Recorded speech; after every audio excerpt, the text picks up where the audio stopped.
बहुत ही दुखद है और दर्दनाक है और बहुत ही संवेदनशील है। इस मौके पर समाज से, वहाँ के सभी समाज नागरिकों से, वहाँ के निवासियों से मेरा विनम्रतापूर्वक निवेदन है कि सौहार्द कायम करने में और आगे कोई घटना न हो, शांति कायम करने में अपना हर तरह से योगदान दें। और ये दर्दनाक भी बहुत दर्दनाक है और बहुत ही हृदय विदारक घटना है। और जहाँ तक ये कि पुलिस का अगर पहले से ठीक से इंतजाम किया होता या उस पर ध्यान दिया होता तो घटना न घटती। ये सारे विषय तो बात के हैं, जांच के विषय हैं। कौन दोषी है, कितना दोषी है, जिम्मेदारी किसकी है, ये बात की बात है। लेकिन आज मौजूदा स्थिति में इस घड़ी में केवल समाज के सभी वर्गों से, राजनीति से ऊपर उठ करके मेरा विनम्र निवेदन है कि शांति और सद्भाव कायम करने में हर तरह का सहयोग दें। मुख्यमंत्री योगी आदित्यनाथ ने भी अधिकारियों को सख्त निर्देश दिए। आज सुबह भी उन्होंने बैठक ली है उत्तर प्रदेश के आला अधिकारियों के साथ और कहा है कि इसमें सख्त से सख्त कार्रवाई करी जाए और किसी भी तरह से स्थिति को नियंत्रण में किया जाए। जो भी दोषी हैं उनके खिलाफ कार्रवाई, चाहे वो दोषी पुलिसकर्मी भी हों, उनके ऊपर भी कार्रवाई करी जाए। ठीक है, ये होना चाहिए, जिम्मेदारी है, शासन की जिम्मेदारी है, माननीय मुख्यमंत्री की जिम्मेदारी है इस प्रदेश में शांति और भाईचारा और अच्छी कानून व्यवस्था कायम करने की उनकी जिम्मेदारी है। मैं उम्मीद करता हूं कि मुख्यमंत्री जी इस घड़ी में पूरी तरह से प्रदेश में शांति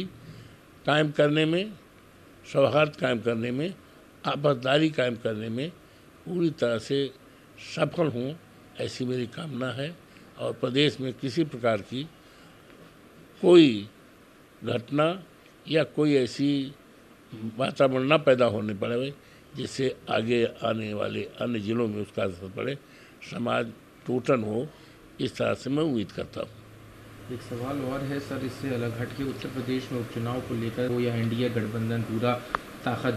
झोंक रहा है, लगातार चुनावी बैठकें हो रही हैं। मिल्कीपुर जहां से आप अयोध्या से सांसद हैं, आपके बेटे को वहां से टिकट मिला, उसको लेके काफ़ी भारतीय जनता पार्टी में तेज़ी और मेहनत नज़र आ रही है। भारतीय जनता पार्टी इस तरह से पूरी तरह से विज्ञ है, उसके संज्ञान में है, जानकारी में है कि भारतीय जनता पार्टी मिल्कीपुर विधानसभा से बहुत बुरी तरह से हारेगी, पराजित होगी। हालांकि उन्होंने एक महीना पहले से ही 1 दर्जन से जैसे तमाम अपने मंत्रिपरिषद के लोगों को लगाया है,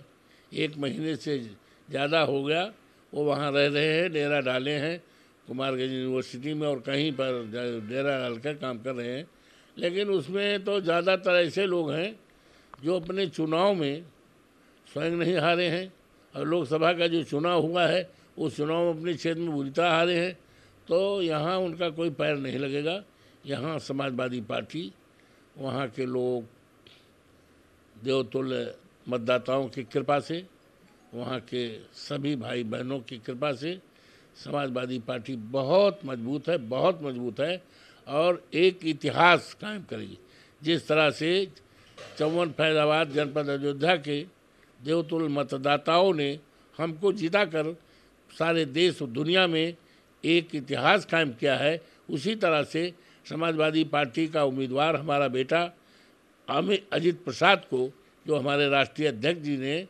माननीय अखिलेश जी ने 2-3 महीने पहले इशारा कर दिया था, संकेत कर दिया था, कहता था जाको काम करो हमारे बेटे को, और उन्होंने 6 सीटों की जब घोषणा की तो उसमें ये भी सीट मिल्कीपुर की, तो हम उनके प्रति आभार भी प्रकट करते हैं। और जो उन्होंने आशा उम्मीद जताई है हमारे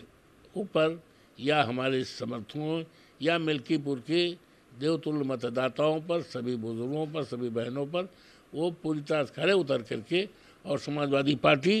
कम से कम 50-60 हज़ार वोट से जीतेगी और एक इतिहास कायम करेगी। और वहीं से इस बात का संकेत और संदेश जाएगा कि अब उत्तर प्रदेश में जब 27 में चुनाव होगा तो भारतीय जनता पार्टी पूरी तरह से साफ दिखाई पड़ेगी और ये रास्ता मिल्कीपुर से 27 तारीख के लिए 27 के लिए जब चुनाव के लिए पूरी तरह से प्रशस्त होगा और समाजवादी पार्टी माननीय अखिलेश जी के नेतृत्व में एक बहुत अच्छी सरकार बनेगी, जिस सरकार में इस प्रदेश के युवाओं के लिए सरकारी नौकरी, कानून व्यवस्था और बाबा साहब भीमराव अंबेडकर का संविधान की रक्षा, जातीय जनगणना और जो आरक्षण का सवाल सारे और प्रदेश के सभी वर्गों को के लिए कल्याणकारी योजनाएं बनाई जाएगी। एक आखिरी सवाल है, परसों अभी जिस क्षेत्र में एक दलित युवक अमन गौतम की मौत हो जाती है, परिवार का आरोप है कि पुलिस की बर्बरता से मौत हुई। हालांकि अब पुलिस के वो जो जवान था उसके खिलाफ भी मुकदमा लिख लिया गया है। कल आज़ाद समाज पार्टी के नेता हों या और भी लोग हों वहाँ पहुँचे, समाजवादी पार्टी के भी कुछ नेता पहुँचे दलित युवक की मौत के ऊपर। ये बड़ा दुर्भाग्य है कि भारतीय जनता पार्टी की सरकार में सबसे ज़्यादा कस्टोडियन डेथ अगर हुई है तो भारतीय जनता पार्टी की सरकार में हुई है और उसी का एक हिस्सा है। इलाके के लोगों ने भी कहा कि हम लोगों के सामने पुलिस पीट रही थी, तो जाहिर है पुलिस के द्वारा ये मौत हुई है और निश्चित रूप से बड़ा दुखद है और उस परिवार को कम से कम 50 लाख रुपए का हर्जाना सरकार को देना चाहिए। हमारी उस परिवार के प्रति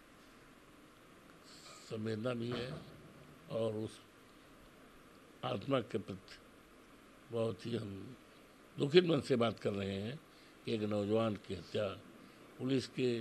कस्टडी में हुई, पुलिस से मारने से ज़्यादा हुई और ये बात अपने आप जाहिर है कि पुलिस के लोगों को FIR भी हुई है, गैर इरादतन हत्या का मुकदमा भी दर्ज हुआ। तो सरकार करीब करीब मान चुकी है,